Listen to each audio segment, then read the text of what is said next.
Ina, gusto mo na nga isahin yung ano dyan, yung bigas. Pagluto mo na ako, papasok pa ako sa trabaho.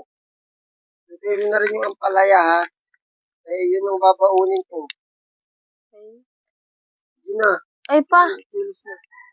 alam mo ba na mahilig magluto mga pogi? Papaniwala ka sa ganun. Hindi lang mo yan. A few moments later. Magluluto ka na? Ako na. Ano ba, Papa? Nagluluto ako pa. Ako na nga magluluto. Ako na. Ako na magluluto.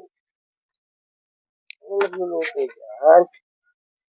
Dito ko yung pagluluto.